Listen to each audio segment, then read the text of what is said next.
Bonjour à toutes et à tous, c'est Amphinobi414. On se retrouve aujourd'hui en ce 26 mars, lundi 26 mars, pour une nouvelle vidéo. Donc à partir de demain, nous allons parler de stratégies, enfin des objets stratégiques, comment les utiliser, comment les jouer, avec quel Pokémon. Mais aujourd'hui, exceptionnellement, ça fait un moment que je voulais vous faire cette vidéo, on va parler de Oratoria, Felinferno et Archiduc. Alors, pourquoi on va en parler? On en a déjà parlé la semaine dernière, j'ai déjà présenté les starters. Cette fois-ci, on va simplement présenter leurs talents cachés. Alors, je vais vous donner vite fait mon avis sur les talents cachés. Donc on va commencer déjà par Felinferno, hein. J'ai pas pris Felinferno parce qu'il est là. Et tout simplement son talent à lui sera Intimidation, qui pour moi est vraiment le meilleur des trois. Je préfère commencer par lui parce que c'est vraiment le meilleur. Intimidation, c'est un très bon talent. Le Pokémon arrive sur le terrain, il baisse l'attaque de l'adversaire, c'est très bien. On sait tous que Felinferno n'a pas des grandes défenses, mais si vous le jouez avec la veste de combat, donc c'est la veste de combat permet d'augmenter la défense spéciale, hein. On en parlera dans la semaine de toute façon, ne vous inquiétez pas. Ça permet d'augmenter sa défense spéciale, plus avec Intimidation qui baisse l'attaque, ça fait que sa défense est légèrement protégée. Donc voilà pourquoi. Et niveau classement, au niveau des Pokémon en VGC, je crois qu'il est à peu près 12e ou 13e, je sais plus, hein. Vous pouvez voir sur le site. Est-ce que Intimidation va lui permettre de remonter? Je pense que oui, mais il ne pourra jamais détrôner Démétéros, qui est le meilleur intimidateur qui frappe aussi fort. Donc voilà, on va parler de Archiduc. Alors Archiduc, pour moi, je pense que c'est le starter qui a le mauvais... Enfin, pas le mauvais, mais on va dire que son talent caché, Dreamworld, lui est vraiment inutile. Longue portée permet simplement de faire en sorte que les attaques ne prennent pas contact. Enfin, il n'y a pas de contact. Donc imaginons si vous faites lame-feuille, qui est censé avoir contact, et ben longue portée ne fera pas contact. Donc du coup, à part d'éviter tout ce qui est statique, corps ardent, point poison, épine de fer et la peau dure, je vois pas en quoi ça sert d'autre, hein. C'est vrai que son talent, il est pas...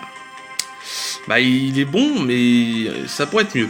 Voilà, c'est pas une critique, mais c'est une vérité. C'est vrai que il a pour moi son talent caché, il n'est pas du tout le meilleur talent. Enfin bon, après c'est mon simple avis, bien sûr, mais j'ai discuté un petit peu à droite à gauche avec des copains, tout ça, et on est beaucoup à dire que pour nous, hein, l'Archiduc, son talent Dreamworld ne l'aide pas du tout.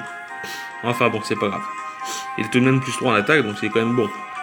Et on va parler de tout simplement Oratoria, donc le Pokémon soliste, hein, comme vous voyez, qui est tout simplement aura Hydratation. Alors lui c'est pareil, je pense que, bon, contrairement à Archiduc, il pourrait être utilisé, mais un petit peu moins.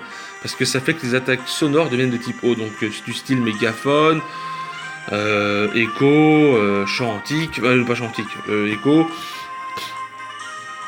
comment ça s'appelle l'attaque chant canon, voilà chant canon, excusez-moi je me suis gouré, chant antique c'est l'attaque signature de Meloetta, chant canon, toutes ces attaques là seront de type haut, mais sachant qu'il a déjà Aria de l'écume, qui est une attaque sonore de type haut, je le vois pas trop jouer là-dedans. Et puis il est pas assez rapide, hein. On sait tous que Oratoria est très lent, 60 de vitesse, c'est pas ouf, mais c'est déjà bien. Donc moi je pense sincèrement pour Oratoria que le mieux c'est tout simplement...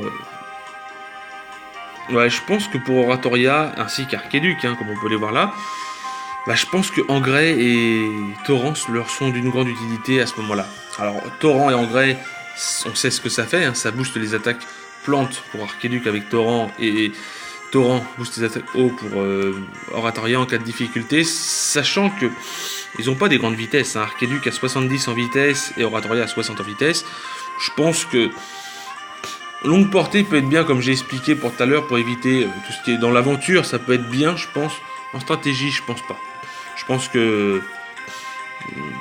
Torrent et Engrais sont vraiment utiles pour ces deux-là. Voilà. J'espère que cette vidéo vous aura plu par rapport au starter de la 7ème génération. Donc on les voit. Donc moi je donne vite fait mon avis, hein, mais le meilleur starter des trois avec son talent caché est bien sûr Felinferno, parce qu'Intimidation est vraiment l'un des meilleurs. L'un des meilleurs, c'est pas le meilleur, mais c'est vrai que c'est l'un des meilleurs talents qui permet d'être utile. Caninos là, Léviator, Démétéros, comme je disais tout à l'heure, il y en a plein d'autres, hein. Donc c'est pour dire qu'ils sont pas du tout mauvais ces Pokémon là avec Intimidation. Intimidation est vraiment cet avantage là. Bref, j'espère que cette vidéo vous aura plu. Si elle vous a plu, n'hésitez pas à laisser un bon petit like, bien sûr, des commentaires bien sûr, et puis bon, on se retrouve à partir de demain pour les objets stratégiques. Voilà. Sur ce, je vous souhaite à toutes et à tous une agréable matinée, journée ou soirée, et je vous dis bye tout le monde.